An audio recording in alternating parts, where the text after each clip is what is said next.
could spit in the eyes of fools if they ask her to focus on sailors fighting in the dance hall. Happy New Year, I guess. This is it's the last day of the 2021, and this is crazy. And I guess look forward to my 2021 movie review list that's coming out soon. Very excited for that. I'm talking about Licorice Pizza.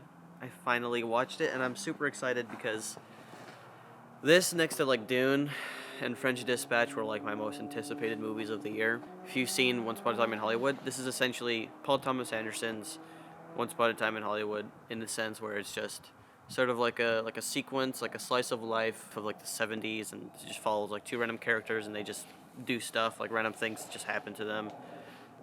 There's like an overarching theme, and there's reasons for what these characters are doing. And so this movie is full of all of those random moments, and it's definitely a different movie. I was not expecting this movie to be like this, but once it was this, like once I realized what this movie was doing, I just sat back and just kind of just enjoyed what was going on, and hopefully see what would happen at the end. And then, I loved every single sequence. Literally this is like definitely one of the best directed movies of the year. Definitely next to like Steven Spielberg's West Side Story. This is like easily the next best movie that came out this year. And so just like there's so many shots of just like random close-ups and like the visuals in this movie, which is half the cinematography was half done by Paul Thomas Anderson himself, who wrote and directed the movie, and he also produced it, so he's like involved in every single process, which is crazy. Really happy to say that I really enjoyed this movie. It essentially follows two characters. There's the girl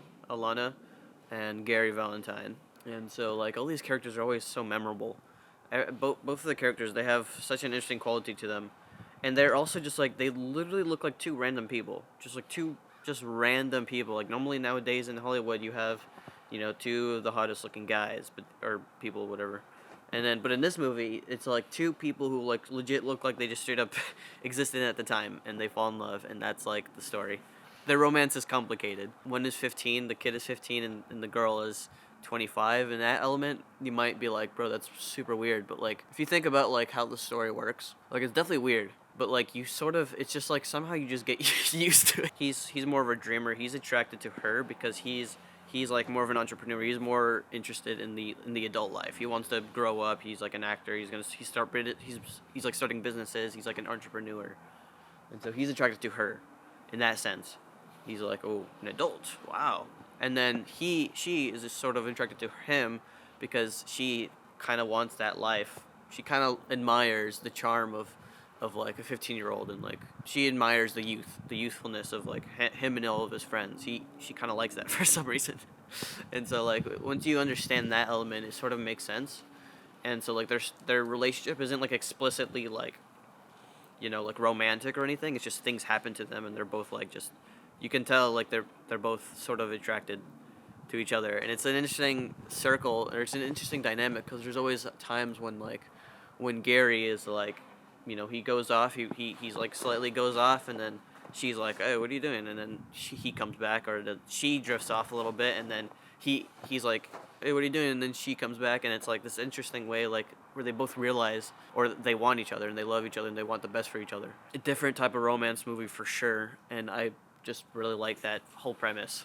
And especially with Paul Thomas Anderson's visuals on top of all that, it just totally made this movie for me. I mean, Paul Thomas Anderson he's easily one of my favorite directors of all time. He just constantly makes movies, and there's one specific movie that I just absolutely hated, which was Inherent Vice. And this movie was like sort of in the same vein, where it's more just a chill vibes movie, and so it's more like a chill vibes, and I didn't like that movie just because everything that happened just meant nothing. Like there's definitely something to the movie. It just did not work for me. And so I was really disappointed by that movie. It looked great, and there's some moments that look, but it's not his visually best. It's not his. Anyways, I'm going off on a tangent here. This movie was in the similar vein, except it actually had a meaning to it, and there was a reason for the meander quality. Like, this movie is essentially plotless, which sounds like a flaw. Like it's there's literally no plot, but there's also no plot to Once Upon a Time in Hollywood.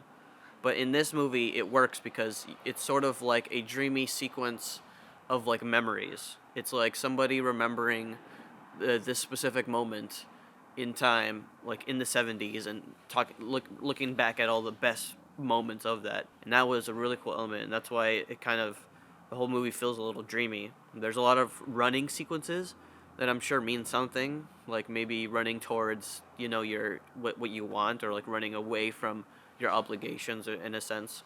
And so there's a lot of those sequences as well that are like, bruh, that was nice. And the editing between this movie, like, or like sort of the lack of editing, the way Paul just lets some shots just sit, and he just follows a character for like 5 minutes. They're just saying something. You're like, bruh, what is this? This is crazy. It's similar to Dune, where it's sort of like an experience where you're just sitting back and like in the planet. But in this, it's like you're sitting back and you're watching these two characters. And these two characters are essentially the string that kind of weaves the plot together. Because there's no plot, but the characters and the way that their dynamic is essentially what drives the plot. One character starts viewing the other person in a certain way, and then they do something in response. So that's essentially the plot of the movie, because both characters do certain things, and they do it for the other person, or they do it as opposed to the other person. And so the dynamic between the two is like sort of similar in Phantom Thread, Paul Thomas Anderson's previous movie he made in 2017. And the dynamic is like very similar in like the positively negative aspect, where it's like the negatives are like the positives in the relationship or something like that. This movie attracted me so well, especially through the visuals. Like there were so many great moments that I was just attracted to the screen, especially this one scene in particular. Everyone's talking about the truck sequence, or the van sequence. That was like insanely well directed, and it was a big moment for a certain character. And like it's like there's like a lot of random moments like that just like happen, and then a person just clicks in their mind like, what am I doing, or I shouldn't be doing this, or something like that. And so that was a great sequence just for the characters, and just in the movie in general. Like it was like it was like one of the best directed action sequences I've seen in a while, and it was amazing actually. Also, just part of the plot, like part of the writing in this movie, is just like every character was just interesting. Somehow Paul Thomas Anderson just like wrote these random characters that just like worked so well. Like it seemed like every character just had so much lore. Like what did you do this morning? Or it's like, well, why do you act this way? And there's so many just random characters like that, and especially Gary and Alana. Yeah, this is definitely just like sort of a slice of life movie, and the way that he explores this romance / relationship, it's so interesting. And Paul Thomas Anderson always, every single movie, there's always an element of like a dynamic, like either like a power dynamic or a romance dynamic or just a friendship dynamic. In every single movie, it's always focused on relationships. And this is like a great addition to his romance series. He has like Punch Drunk Love, he has Phantom Thread, now he has this. If you're bothered by the age gap, then I mean that makes sense. It totally makes sense. But for me, when you're just like seeing the visuals and seeing how that works, seeing how they work together, it just worked really well. And it's not like obviously romantic, but there are definitely moments that just like, they see each other, or one character sees the other person in a certain way, and it's just that just got me. So many moments, especially the waterbed sequence. I feel like that was the perfect example of one specific theme that was put into the movie. And specifically about the themes in the movie, they're very subtle. They're very subtle. I feel like there's just a lot to explore. Like there's so many different elements in this movie that just work so well, and I just found it one of my favorite movies of the year. And so yeah, I'm giving this movie, I'm really feeling like a 9.5 out of 10 on this. I'd say check out this movie. I'd recommend this movie, Licorice Pizza. Very good, super good. And if you enjoyed this movie, check out the rest of Paul Thomas Anderson's filmography. He's made some amazing movie. There Will Be Blood, The Master, Punch Drunk Love, Magnolia, Boogie Nights. Every single movie he's made is a banger, except for Hard 8. Hard 8, there's not much you can grasp from that. But maybe I'll make a Paul Thomas Anderson Rick movie, or video. that would be fun. But anyways, hopefully you guys enjoyed this video. I love licorice pizza. I just ate the best licorice pizza of my entire life.